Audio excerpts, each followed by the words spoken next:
aragtida fayoobi samaha kama dhoohane qaranka dhismayay arkaan la dhagaxdhigayay arkaan dhammaystirmayay arkaan wanaaga dhashay arkaan dhibciya dhalag bay arkaan qaranka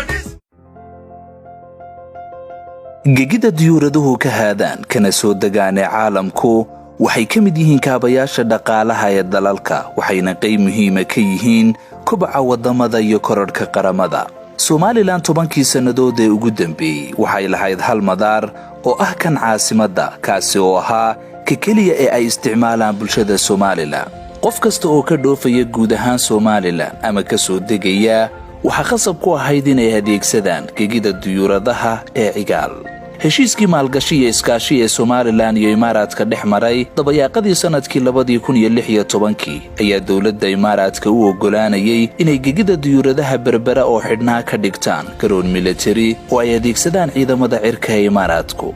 balse curashadii xukuumadda madaxweyne Biixi oo qorshayaashiisa horumarinta ay qayb weyn ka ahaayeen madaarada dalku waxa uu madaxweynuhu go'aamiyay in gegida diyuuradaha berberi ahaado mid shicib oo loo adeegsado ganacsiga iyo socdaalka rayidka. garoolkii berbera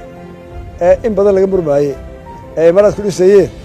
la hawa ciidan iyo ciidanka muxuu yahay laga qoraha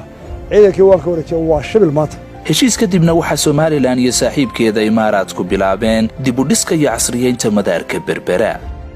waxa guud ahaan la qaaday oo dib loo dhisay dhabbadii diyuuraduhu ku duulayeen waxa loo sameeyay 30 kiiloomitir oo xayndaab ah waxa si casri ah loo qalabeeyay terminalkii waxa la dhisay hangarro leh qaboojiyayaal loogu talagalay kaargooga iyo agabka transitka waxa loo sameeyay leedharkii sahlayay in habeenkii ay ka soo degaan kana duulaan diyaaraduhu waxa lagu diyaariyay ciidamadii ka gurman lahaa xaaladaha degdega halka loo dhammaystiray shaqaalihii iyo howlwadeenno u diyaarsan ka howlgelidda madaar caalami ah.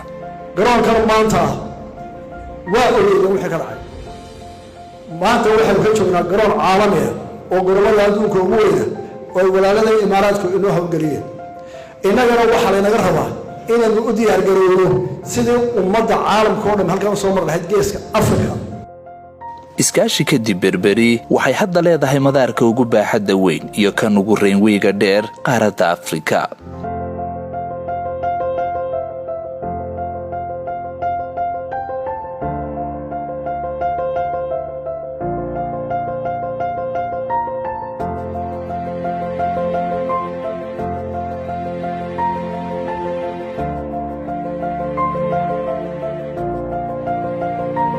marka laga yimaado shacabka iyo ganacsiga dalka ee adeegsan doona madaarkan Somaliland oo maalinba maalinta ka dambaysa u furmaysa adduunka kuna taala mandaqad istiraatiijiya waxay hantiyeysaa gegid diyuuradeed oo ay isticmaalaan duulimaadada caalamka isaga kala gooshaya iyo ganacsiga adduunka ee mara mandaqadan muhiimka wuxuuna qayb weyn ka qaadan doonaa kobaca dhaqaalaha dalka korodhka ganacsiga wuxuuna isku xidhi doonaa Somaliland iyo dunida.